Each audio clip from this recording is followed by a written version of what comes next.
I kicked open the door. My fiancée was naked on all fours, moaning her lover's name.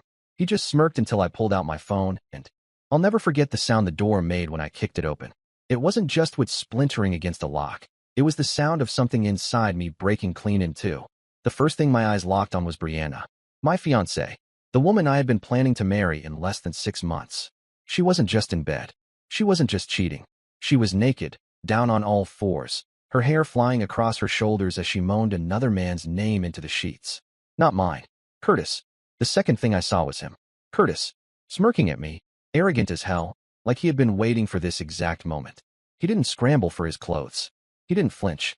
He just looked me dead in the eye while my fiancée collapsed into panic beside him, clutching the blanket like a drowning woman grabbing driftwood. I should have swung. God knows my fists itched. But something inside me shifted in that moment. Maybe it was shock. Maybe it was rage so sharp it froze. But I didn't hit him. I didn't scream at her. I just stood there. And then slowly, without breaking eye contact, I pulled out my phone. I hit record. The red light blinked. Brianna's sobs filled the room. Curtis's smirk faltered. "You think this is funny?" I said, my voice calm. Too calm. I barely recognized it myself. Because the second I send this, every one of your friends, your family, her family, hell, your boss, will see exactly what I saw. That smirk finally died. He shifted back, suddenly not so cocky, eyes darting from me to Brianna. "David, stop," Brianna whispered, her voice cracking. She clutched the blanket tighter, like she could somehow disappear into it. "Please. You can't." But I could. And she knew it. I took one step into the room, keeping my phone raised. The power shifted instantly. For the first time that night, I wasn't the broken man who had walked in on his fiancée cheating. I was the executioner, and the gallows was sitting right there in my hand. "Here's how this goes," I said, steady. "You don't tell anyone you've seen me. You don't try to twist this into some story about me being crazy, obsessive, violent. Because if you do, this video goes out. If either of you so much as breathes wrong, it goes out." Curtis's jaw tightened. He looked like he wanted to call my bluff. But then he glanced at the blinking red light again and stayed silent. Brianna, meanwhile, broke down. The tears, the begging, the apologies all spilled out in one incoherent mess. But I didn't care. For years, I had bent over backwards for her. Paid her tuition when she was short. Covered rent when her job didn't pull enough hours. Planned a wedding that was supposed to be her dream. And now this was what she gave me in return. I let the silence hang long enough for her sobs to fill the air, then I pocketed the phone. "You'll hear from me," I said simply, and walked out. The night air hit me like a slap. I got into my car, hands shaking against the wheel, and sat there for a long time. My chest was tight, like every breath scraped against glass. Part of me wanted to drive off a bridge. Another part wanted to storm back in there and beat Curtis until he couldn't smirk again. But I didn't. I drove. No destination, just the road stretching in front of me. I must have gone 50 miles before I finally stopped at a gas station and sat in the glow of the fluorescent lights. My phone buzzed with texts from Brianna, then calls, then voicemails. I didn't answer. When I finally pulled into Nolan's driveway at 2 in the morning, he was still awake. Nolan had been my best friend since high school. The kind of guy who could read me before I opened my mouth. One look at my face, and he knew. "What happened?" he asked, standing in the doorway, eyes narrowing. "She was with him," I said. My voice cracked on the words, but I forced them out. "Curtis. I caught them. I recorded it." Nolan went still.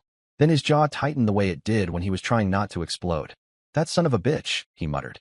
He motioned me inside, shoved a beer into my hand, and sat me down.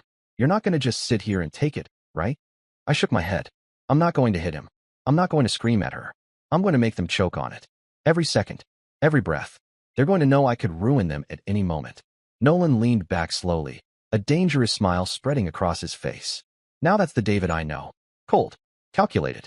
They won't see it coming." The next morning, Brianna showed up at my apartment. I didn't open the door. I let her cry in the hallway, banging on the frame, begging to talk. When she finally gave up and left, I texted her one line. "You'll do exactly as I say, or the video goes to your parents." Her reply came fast. "Please, don't. We can work this out." But it was too late for working things out. This wasn't about forgiveness. This was about leverage. I drafted a list that night. Everything she owed me, wedding deposits, tuition I'd covered, rent I'd paid. Every dollar added up into a neat, ugly sum. I sent her the total with another message. "You pay me back, or the video spreads. Your choice." Hours passed. No reply. Then, finally, "I don't have that kind of money. Please, just delete it. Please." I stared at the screen, a bitter laugh escaping me. For years, She treated me like a safety net. And now she wanted me to delete the only thing keeping me in control? Not a chance. Curtis tried calling me next. He sounded calm, trying to play it cool, telling me I was bluffing. I didn't even argue. I just forwarded him a draft email addressed to his boss with the video file attached. No words, just the draft.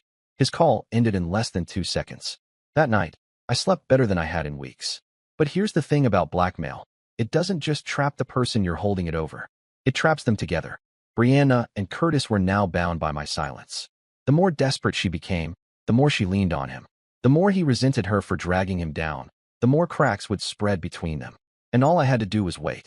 By the end of the first week, Brianna caved enough to send me the first transfer. A pitiful amount compared to what she owed, but it was a start. Curtis, meanwhile, went silent. Too silent. Nolan warned me he'd try something reckless. Guys like him don't like being leashed, he said. Keep your guard up. I nodded. But deep down, I was almost hoping Curtis would try. Because the truth was, I wanted him to. I wanted him to step into my trap so I could pull the noose tighter. And in the back of my mind, I knew this was just the beginning. The silence after that first week was deceptive. Brianna had sent me a partial payment, clearly scraped together in panic, but I knew it hadn't come from her own pocket. It reeked of Curtis's reluctant hand. He wasn't doing it out of guilt. He was buying time. I could almost see him pacing, teeth clenched, waiting for me to slip up. But I wasn't going to. I had spent years compromising, bending, apologizing, swallowing my pride. That version of me died the second I saw her naked on all fours, begging for him. What replaced it wasn't merciful. I laid out the next demand. I wanted the wedding deposits covered, in full. I had kept all the receipts, all the paperwork neatly stacked in a folder like some cruel premonition. I wasn't bluffing when I told her the cancellation would bankrupt her parents' goodwill. It was already humiliating enough that people would learn why the engagement collapsed. If they also had to eat thousands of dollars in wasted money, her life would turn into a social funeral. She tried calling again, this time her voice low, rehearsed, almost businesslike. She said she couldn't get that much on her own. I told her that wasn't my problem. The weight of silence over the phone was almost satisfying. She knew what I meant. Curtis had to pay. He was the one who smirked while destroying my life. Now he could fund the cleanup. 2 days later, Nolan told me Curtis had shown up at his bar. Nolan worked nights, and he'd spotted Curtis drinking hard, muttering about me to anyone who'd listen. According to Nolan, the tough guy act was starting to crack. The arrogance was there, but so was frustration. He wasn't used to being trapped. That was when I made the second move. I didn't send the full video anywhere. I didn't need to. Instead, I cropped still images from it. Just enough to tell a story without revealing everything. One frame with Brianna's face clear, another with Curtis's smug expression. Then I blurred the rest and sent them to Brianna's closest friend, the one she confided in about every wedding plan. I didn't include a note, just the images. It didn't take long for the whispers to spread. Mutual acquaintances started reaching out to me in vague, hesitant ways, asking if it was true, if I was okay. I didn't confirm, didn't deny. The silence worked better than any words. Within a week, Brianna had gone from playing damage control to full-blown panic. The next time she reached out, she wasn't crying. She was furious. She demanded to know what my endgame was, what I thought I'd achieve by dragging her through the mud. I didn't need to answer. The real answer was already in motion: isolation. People had stopped defending her. The same voices that once swore she was the perfect bride-to-be now muttered about betrayal, about disgrace, about a fall from the pedestal she'd built for herself. Curtis, meanwhile, tried to intimidate me directly. I came home one night and found him leaning against the hood of my car in the lot. He looked relaxed, arms folded, but the message was clear. He wanted to scare me back into silence. He started talking, low and measured, about how he wasn't afraid of me, how people like me always caved eventually, how one little file didn't make me king of the world. I didn't rise to it. Instead, I unlocked my car, slid into the driver's seat, and switched on the dashcam feed. His face filled the screen. I didn't need to say a word.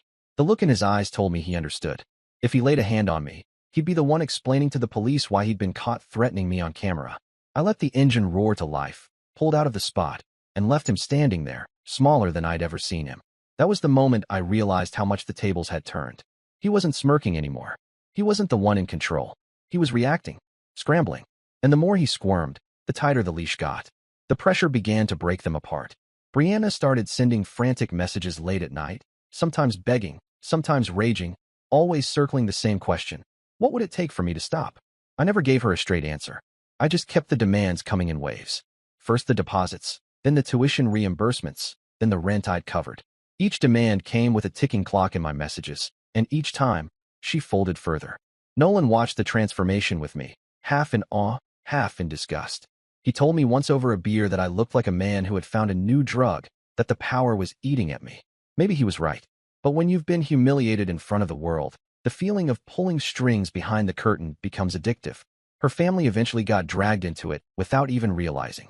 I knew Brianna had been lying to them, spinning some story about me backing out of the wedding at the last minute. But families talk. They asked questions. They heard rumors. And slowly, their patience with her frayed. One night, Nolan told me he overheard her father at a community event, muttering about being embarrassed, about not knowing what their daughter had done. It was working. The blackmail wasn't just about money. It was about social suffocation. Every time she thought she could breathe, I tightened it again. Curtis, on the other hand, grew reckless. He wasn't built for restraint. I heard from mutual friends that he'd gotten into fights at bars, that he was snapping at coworkers, that he'd even thrown a punch at one of Brianna's cousins when the guy made a joke. Each story painted a clearer picture. He was unraveling. I kept the pressure on him directly, too. Every couple of weeks, I'd forward him the same draft email to his boss, updated with a different subject line. I never sent it. I just let him stew in the knowledge that I could at any moment. He started calling less, stopped posturing, avoided me entirely. That silence was as good as a confession.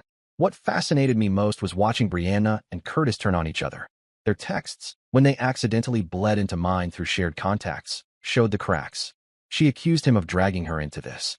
He accused her of ruining his life. Their arguments leaked through neighbors' thin walls, loud enough that friends began gossiping about the nightly screaming matches. It was almost poetic. The same bed where they thought they had won, where Curtis smirked at me in triumph, had turned into an arena of resentment. The climax of this phase came at a restaurant. Nolan had insisted on taking me out, said I needed a night where I wasn't scheming, just eating a decent meal. We picked a place we used to hit in college, somewhere neutral. Halfway through the meal, the door opened, and in walked Brianna and Curtis. The timing felt like fate. Their eyes locked on me instantly. She looked exhausted, makeup caked on too thick to hide the circles under her eyes. He looked thinner, sharper, like a man being eaten from the inside out. They sat across the room, but the tension traveled like a current. Nolan leaned over and muttered that I could cut the air with a knife. I didn't acknowledge them directly. Instead, I pulled out my phone, scrolled to the folder labeled insurance, and laid it on the table where they could see. I didn't lift my eyes once, but I knew they were watching. Brianna's hand shook as she lifted her glass. Curtis's leg bounced so hard it rattled the table. We finished our meal in silence, paid the bill, and left without a word. But the message had been carved into stone. I owned them. After that night, the payments started arriving faster. Smaller amounts, more frequent, desperate attempts to buy time. They were running out of resources. Curtis had burned too many bridges, and Brianna had no safety net left. I didn't feel guilty. If anything, I felt sharper, more alive, more in control than I ever had. Every time I watched another transfer hit my account, I remembered the sound of her moaning his name, of him smirking in triumph. This was justice, not the kind a courtroom would deliver, the kind only humiliation and fear could carve. Nolan kept me tethered. He reminded me not to push too far, not to burn myself in the process. But even he admitted there was a grim satisfaction in watching them crumble. He told me once that it was like watching a slow-motion car crash, one where the passengers deserved every shard of glass. By the end of the second month, Brianna was a shell of who she had been. She used to walk into rooms like she owned them, laughing too loud, commanding attention. Now she kept her head down, avoided eye contact, and stumbled through conversations. Curtis barely appeared in public at all. When he did, he was angry, reckless, dangerous in the way a trapped animal becomes when it knows the cage is closing. And me? I was steady. For the first time in years, steady. I knew it wouldn't last forever. Blackmail isn't a permanent state. It's a storm. Eventually, it either passes or consumes everything. But until then, I held the reins. The next move was coming. I could feel it in my bones. Curtis wouldn't sit in silence much longer. Brianna wouldn't keep sending money forever. Something was going to break, and I was ready for it. By the third month, the mask had completely slipped from both of them. The Brianna who once paraded me in front of her friends like a prize was now a ghost, drifting from one humiliation to the next. The Curtis who once smirked at me like a man untouchable was now avoiding my shadow like a fugitive. But pressure like that doesn't dissolve quietly. It cracks. It splinters. And eventually, it explodes. The first real rupture came late on a Thursday night. Nolan called me, his voice low but sharp. He said he'd just seen Curtis outside my building. pacing, cigarette after cigarette burning down to the filter. He wasn't there to smoke. He was working up the nerve to do something stupid. I didn't leave my apartment. I stayed by the window, lights off, watching him below. His movements were jerky, restless, the way men move when desperation boils into violence. He made a phone call, short and heated. He kicked the curb, cursed into the dark, then finally stalked off. I slept lightly that night, every creak of the hallway stirring me awake. But nothing came. Curtis had retreated. For now. A week later, the retaliation came not in fists, but in whispers. Brianna showed up at my job. She had always been bold, but now she looked worn down, her hair unkempt, eyes hollow. She asked to see me in private. Against my better judgment, I agreed. She accused me of ruining her life, of bleeding her dry, of turning her into a pariah. She said people were talking behind her back, that even her coworkers looked at her differently. The words came fast, not because she wanted to convince me, but because she wanted to convince herself she still had some power. Then she tried to flip the script. She threatened to tell people that I was the one harassing her, that I was stalking, manipulating, controlling. It was a desperate bluff. I could see it in her trembling hands, in the way her voice cracked at the edges. I leaned across the table and told her one simple truth. If she pushed that narrative, the video would surface in full, without edits, without mercy. She froze. She knew I wasn't bluffing. The meeting ended with her storming out, but I didn't chase her. I didn't need to. She was already circling the drain. Curtis, however, wasn't done testing me. 2 nights later, my car alarm went off at 3 in the morning. I looked out the window to see him crouched by the driver's side, something metallic glinting in his hand. By the time I made it outside, he was gone, but the evidence was clear. Deep scratches carved into the paint, tires slashed clean through. I didn't file a report. I didn't need police in this game. Instead, I pulled the building's security footage. The cameras had caught everything. Curtis in his hoodie, face half hidden, vandalizing my car like a teenager pulling a prank. I didn't send it to the police. I sent it to him. His reply came within minutes. A single message, no words, just 3 dots blinking and then disappearing. He didn't try to deny it. He didn't try to justify it. He knew he'd lost again. The next morning, the payment that was overdue hit my account in full. But the damage wasn't just between me and them anymore. Their implosion had become public theater. Nolan told me that people in Brianna's circle had stopped inviting her out. When she did show up, the air shifted, conversations faltered, whispers trailed behind her. Curtis wasn't any better. His temper at work had gotten him written up twice, and his coworkers openly mocked him behind his back. Even Brianna's family had begun to fracture. Her parents had reached out to mine, fishing for explanations, trying to piece together why everything had collapsed so suddenly. My parents stayed vague, but they didn't defend her. Word was spreading in the quiet, devastating way that ruins reputations permanently. I didn't need to fuel it anymore. The fire had caught. I only had to stand back and watch it burn. The breaking point came one Saturday evening when Nolan and I were out at a local dive bar. I had wanted a night of quiet, of pretending for a few hours that my life wasn't a chessboard. But fate has a cruel sense of humor. Curtis walked in. He looked gaunt, his shirt wrinkled, his movements twitchy. He saw me almost instantly, and the air in the room snapped tight. He marched over, fists clenched, and stood over me like a man who'd already lost but wanted one last swing. His voice was low, shaking with fury. He spat words about me ruining his life, about me being pathetic, about how none of this made me a winner. I didn't rise. I didn't shout. I simply reminded him that every single person in that bar had phones, and if he laid a hand on me, he'd be on camera again. This time, not vandalizing a car, but assaulting me in public. He froze. The bar had gone silent, all eyes on us. He realized, in real time, that I wasn't cornered. He was. He backed away, muttering, humiliated, and left before anyone could laugh. The satisfaction wasn't in the victory. It was in the look on his face, the dawning horror of a man realizing he was powerless. Brianna, meanwhile, had shifted from rage to desperation. She sent me long, rambling emails at 3 in the morning. Apologies mixed with accusations, pleas tangled with curses. She begged me to stop, said she'd do anything, offered to sign whatever papers I wanted. I didn't reply. I let her twist in her own words. Her family finally cut her off. I learned through mutual contacts that they had told her to move out, ashamed of the spectacle she had created. Without them, without friends, without Curtis's stability, if he ever had any, she was sinking into isolation. Curtis, predictably, turned on her.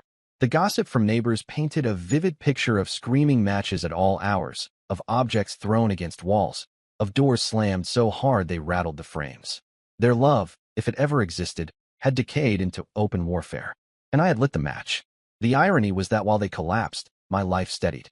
Work became sharper. My savings grew as their transfers continued. Even my health improved. I was sleeping more soundly, eating better, carrying myself with a confidence I hadn't known in years. Nolan said I looked like a man who had shed his skin. Maybe he was right. For so long, I'd been the one clinging to Brianna's validation, to the idea of a future with her. Now, that future was ashes, and I was free to rebuild on my terms. But freedom is addictive, and control even more so. The more they cracked, the more I wanted to push. Not just for money, not just for humiliation, but for something deeper. A reckoning. The thought haunted me. How far could I take this before they snapped completely? That question was answered in the most unexpected way. It was late on a Sunday when I got a call from a number I didn't recognize. When I picked up, the voice on the other end was shaky, high-pitched. It was Brianna's younger cousin. She told me that Brianna had shown up at her parents' house, screaming in the driveway, demanding money, threatening to end things if they didn't help her. The scene had drawn half the neighborhood. Her parents finally called the police, not to arrest her, but to remove her. The cousin told me Brianna looked unhinged, hair tangled, mascara streaked down her face. She was begging for help, but nobody wanted to listen anymore. That was when it hit me. I didn't need to destroy her. She was doing it herself. Curtis, on the other hand, wasn't so lucky. The following week, rumors spread that he had disappeared for several days. Coworkers said he hadn't shown up. Friends said his phone was off. Brianna, frantic, had been knocking on doors, asking anyone if they'd seen him. When he finally resurfaced, the story was uglier than I expected. He had been holed up at a motel, drinking and gambling what little money he had left. When the creditors caught up, he bolted. The debts he owed weren't small. They weren't the kind you paid off with a paycheck or two. They were the kind that got men chased, cornered, beaten. And now, by extension, Brianna was tied to them. She had hitched her wagon to a man who couldn't even keep himself upright. And now, as he sank, he dragged her deeper into the mud. I didn't intervene. I didn't need to. Every move I had made had been about leverage, about power, about flipping the humiliation back on them. But now, they were spiraling on their own. My role was finished. The wheel was spinning, and they were caught beneath it. I sat back and watched. And as I did, I realized something I hadn't before. Revenge wasn't about the blow you landed. It was about the silence that followed, the echo of their own downfall. Curtis's unraveling wasn't quiet anymore. His name began popping up in conversations far beyond our circle. Friends whispered about debts unpaid, about threats from people you didn't want to owe. His coworkers stopped mentioning him at all, as if his absence was easier to ignore than the mess he left behind. Brianna, however, was still tethered to him. She had staked everything on Curtis when she chose him over me. Now, she was paying for it in ways I couldn't have orchestrated if I tried. The call started again, frantic, breathless. She said Curtis had disappeared with her bank card, had drained what little savings she had left, and hadn't returned in days. She begged me to delete the video, said it didn't matter anymore, said she'd give me whatever I wanted if I'd just make it stop. I didn't reply. She wasn't begging me for freedom. She was begging me for the illusion that I could undo the consequences she had written for herself. And I wasn't going to give her that comfort. It was Nolan who brought me the final piece of the story. He'd heard through one of his regulars at the bar, someone who ran in Curtis's gambling circles, that Curtis had been cornered. The men he owed weren't interested in excuses anymore. He had either fled town or been forced out of it. Either way, he was gone. That left Brianna alone in the wreckage. I thought she would try to rebuild, maybe find another safety net. But when your reputation is scorched earth, when every friend whispers behind your back and every family dinner ends in silence, there's no net left to catch you. Her downfall became public spectacle. She moved out of her apartment when eviction notices piled up. She picked up shifts at a discount clothing store across town. Once, I stopped in just to see if the rumors were true. She was behind the counter, pale and thinner, hair tied back in a messy knot. When our eyes met, she froze. For a moment, the confident girl I once knew flickered across her face. But then the mask slipped, and I saw only fear. I didn't say a word. I turned, bought nothing, and walked out. The video itself never saw the light of day. I didn't need to send it anywhere. The threat had been enough to ruin them. They had lived months under its shadow, flinching every time their phones buzzed, wondering if this was the moment their world ended. That fear had destroyed them more thoroughly than exposure ever could. But I wasn't finished yet. There was still one message left to send. I drafted an email to Brianna's parents. No attachments, no images, just a short, brutal line. Ask your daughter why the wedding is off. That was all it took. I heard later that her father confronted her in a storm of rage. Her mother wept, not for what she had done to me, but for the embarrassment their family had endured. The message spread through relatives quickly. The wedding wasn't a postponement, it was a disgrace. And the blame sat squarely on her shoulders. Brianna's last attempt to reach me came after that. She showed up at my apartment late at night, her knuckles rapping weakly against the door. When I opened it, she looked like someone who had aged a decade in a few months. Her eyes were red, her clothes wrinkled, her voice hoarse. She said she was sorry. She said she never meant for it to go that far. She said Curtis had manipulated her, that she had made mistakes, that she wanted forgiveness. I didn't shout. I didn't laugh. I simply handed her a manila envelope, the final invoice for what she still owed me from the wedding and the years of bills I had covered. Her hands shook as she held it, eyes flicking from the numbers back to me. Then I closed the door. Her sobs trailed into the hallway, but I didn't open it again. Years passed. Curtis vanished into the kind of shadows men like him always do. Last I heard, he'd been picked up in another state for fraud, scamming people in some cheap scheme. It didn't surprise me. Parasites don't change, they just find new hosts. Brianna stayed in town. The last time I saw her was outside a cafe on a cold winter morning. She was hunched in a heavy coat, a name tag pinned to her chest from the retail store where she worked. When our eyes met, she froze again, the same way she had at the counter months earlier. She opened her mouth like she wanted to say something, maybe another apology, maybe another plea, but I didn't give her the chance. I held her gaze for one long moment, then turned and walked away. Because here's the truth, revenge isn't about the explosion. It's about the silence afterward.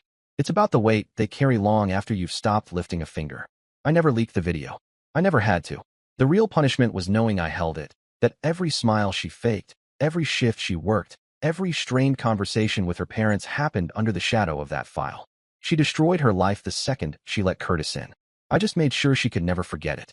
The consequences lingered, not just for them, but for me. I learned how easy it was to cross from victim to executioner.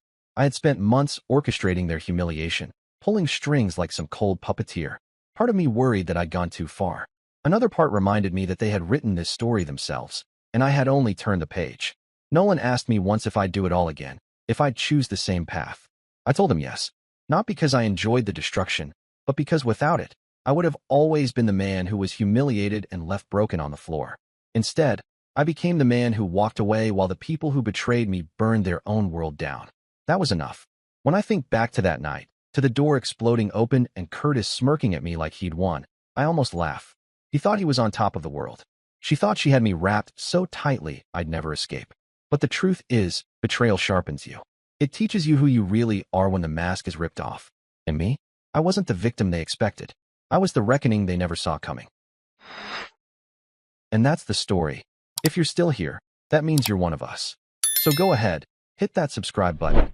I drop new chaos every single day, and trust me, tomorrow's story, it's even worse than this one.